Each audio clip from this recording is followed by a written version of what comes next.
What's up people? Nongcha again. Mayang masidi amok lai ko. Video yamna kuina thagaludro matungda ngachi mo lai. Ngachi recipe ste mayam na nan khoi thong da recipe ne. Ado hame makok ni ko. Hame makok to commenter maku khoi ado commenter share me ko le ai adom step by step tak thra ge. Ado mayam video siam ni se. De process yam hol la ge. Khuchi yam chang ba thabo ni ngachi se. Khut yam chang ga ke ne yam so hawa recipe oi ne ngachi se. Mayam yung minar se video si let's go to mayam yung minar se haming makok to haming makok se ahum katang ne ahum se kadore masari kitang mo le ko masai burada namjil ra purak pagi khara mo le to mayam sini ko siam yaure adu yaw yam su yaure ko slere to mayam adu sem adu kadora ge sema ge khar changani adu ga yam hawbadi haida kanadre to mayam yung minar se video se de tam tam naijla ge guys sini makok to adu si sida ising sallega ising san baja sida second 30 muk adamaya ngasa tingani ko ngasa tingane side mak tangan tawge makai sida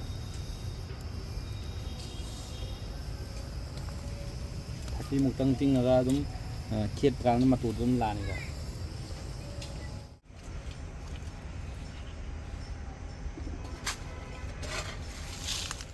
okay sida ko sile ra jeng ngo magic yang minor se ma ma du sile ra ga du ga cement to si taw ga na da masan sit khane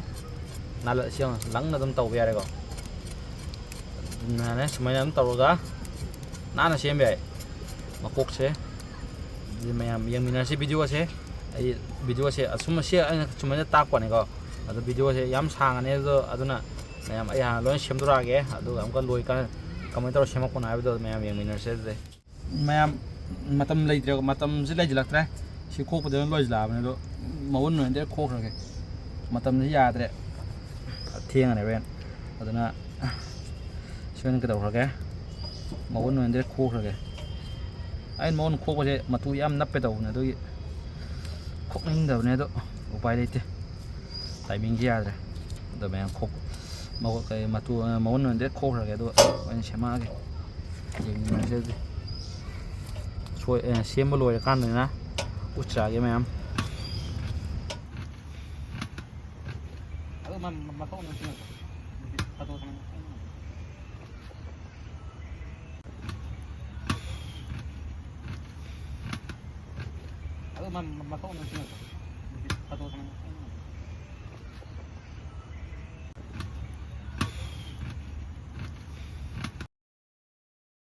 đây là con ngà xay đó masai makok ahum dugine yam di yam da thoktre mai nai kana matam ju yam lai cha khari thoki da bane doina adum kadaw kra sa do adum khar la tho ga adum apha basing za law ga matong sing jang law adum semjan kra to slega ade ma thong thajra ga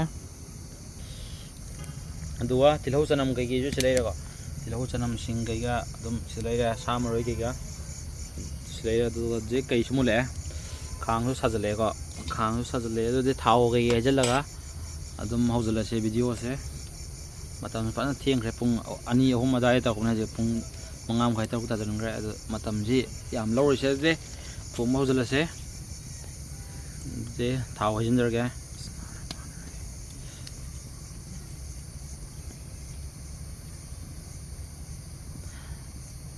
mayam kamenda niresh ka tawina mayam wa lor kono ko lai da youtuber oi bene mayam ado kha paisa pa ya kan ka de haw thau thong ke tang baga do mayam kamen phaso do pibiro de thau sa ba ngai minar se ke de thau mul mena tespata mana mani hapchin jar ge kitang di mun wali ko mây thì phát sinh sai rồi thảo thì phát sinh nó mình rồi mây sẽ xây cái này phần sau đây lâu thảo mây rồi vậy nè sinh rồi lâu không mà phát sinh rồi cái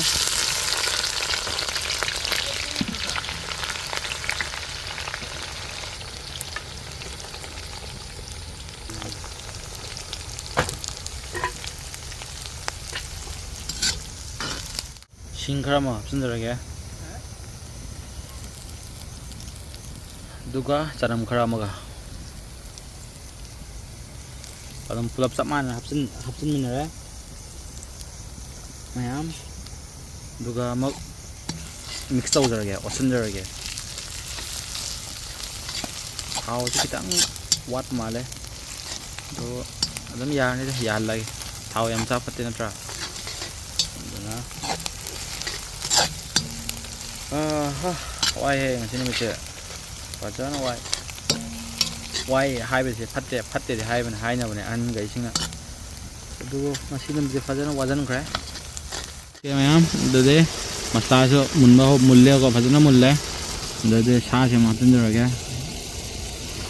salak sindure landing side ta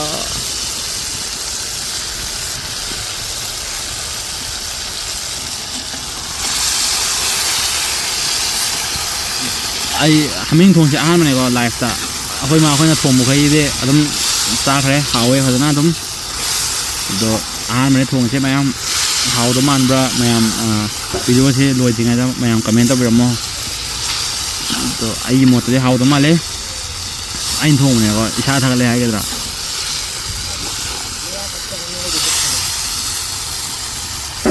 okay video se ma nga sa ma sum ta ba ngai se ma sa gi har ma sum khar thok ne ko adu nga sa ngai se do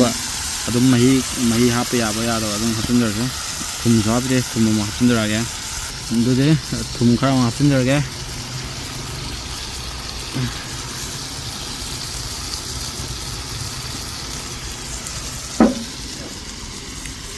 kitang wa ka male do harin no ya ti store wa hatun jar ga thum de hadi kide si kitang ha pa ga dum tang ge watch ga adu de masum musam khara thoge ka masum thok matung ina ising kar ma jin jar ga round do ka ai de ma ka jan dan ai ado na tana kai do sa ising khara hi dare mul loi tana aduna ising kar ma jin jar kitang amaga ante ngale ma hai ga kitang dang hai bi da aduna na hawo na ma'am Huygens बदे सास the moon खगा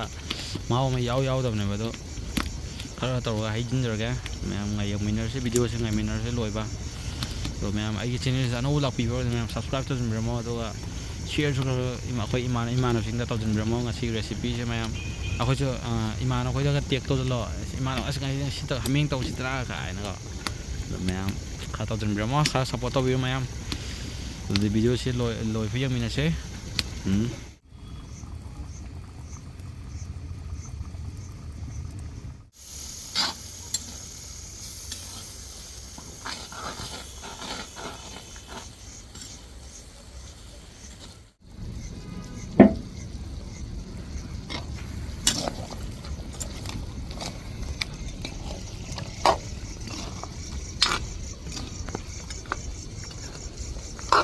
오케이 마야 맞아 내가 아스 낭 버기 해야 돼 cái hai 영어 아스 맞아 낭네 낭 바이 맞아 낭이 guys 아도 마하우 시 करी hai ने लाइकाई mean I उदि खुद का thumb सोय रो करी न असम न हाउना थोंग सि मनम असम नुंग सिल सि कई न अरे यार रो सिने guys 영어 아스 낭네 맞아 낭네 को अदो मयाम सो अदम फ्री ले दे अदम सी रेसिपी से ट्राई तो जन भी है खुद दिखा संग मने को ट्राई तो भी है मैम रोज से लोय जरा दे yang मिनर से लोय फो लोय भी लोय ए देखो गाइस फजरे आई माउ तंग रे माउ दे हाय दिन कान रे गाइस हमिंग दो फदियों खर थकन जरगे को लास्ट की सन ने नान ना इंग ना चिकना अदुम हम ngasi de sumain taro ga dum lakhot pe are sak purane do lakhot pe are ngasi go na de da to ne mayam to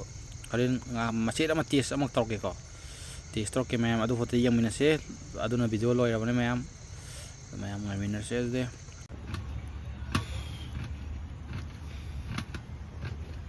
ma to na